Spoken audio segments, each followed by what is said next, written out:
एक अजीब सा गांव था जहां धूप ढलते ही लोग अपने दरवाजे और खिड़कियां बंद कर लेते थे, क्योंकि वहां का नियम बड़ा ही अजीब और डरावना था। रात के ठीक 12 बजे से पहले हर घर के बाहर मिट्टी के बर्तन में सबसे अच्छा खाना रख दिया जाता था, क्योंकि वहां के लोग कहते थे अगर किसी ने खाना नहीं रखा तो सुबह तक उस घर का कोई ना कोई सदस्य मरा हुआ मिलता और उसका शरीर बिल्कुल खाली होता। इसलिए डर के मारे लोग खाना रख देते थे। इसी गांव में थुंग थुंग नाम का एक आदमी रहता था। वो इतना कंजूस था कि एक दाना किसी को देने से पहले 100 बार सोचता था। लेकिन एक दिन थुंग थुंग ने एक भयानक तरकीब निकाली। एक रात उसने गोल गोल पत्थरों पर आटे का लेप लगाया और उन पर घी जैसा पीला रंग पोतकर बाहर रख दिया। फिर आधी रात के बाद थुंग थुंग को बाहर से कुछ अजीब सी आवाजें सुनाई दी। डर और जिज्ञासा के बीच वह धीरे से उठकर खिड़की के पास गया और बाहर झांक कर देखा। एक साया झुककर उन पत्थरों को चबा रहा था। देखते ही थुंग थुंग का गला सूख गया। तभी वह धीरे से अपना चेहरा ऊपर उठाती है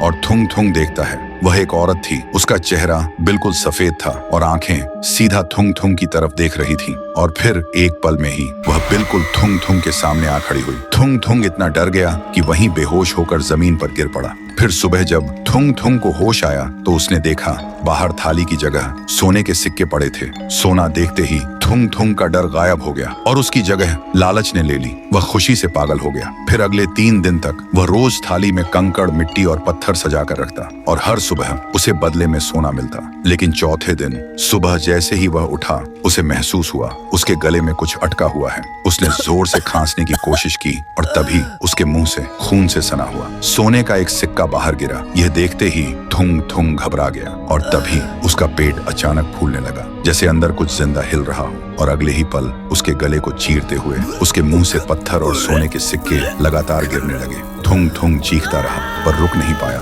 तभी उसके सामने वही औरत आ खड़ी हुई और धीरे से बोली, तूने मुझे पत्थर खिलाया थुंग थुंग, लेकिन मेरी भूख तेरे लालच जैसी थी जो कभी खत्म नहीं होती। तभी थुंग थुंग का शरीर धीरे धीरे सख्त होने लगा और देखते ही देखते वह पत्थर बन गया। अब उसके चेहरे पर मौत का डर हमेशा के लिए जम गया था। तभी वह औरत उसके करीब आई और उसके कान के पास आकर बोली, याद रखना, आज रात 12 बजे तुम्हारे घर के बाहर भी एक थाली जरूर होगी, अगर तुम वीडियो को बिना लाइक किए चले गए तो।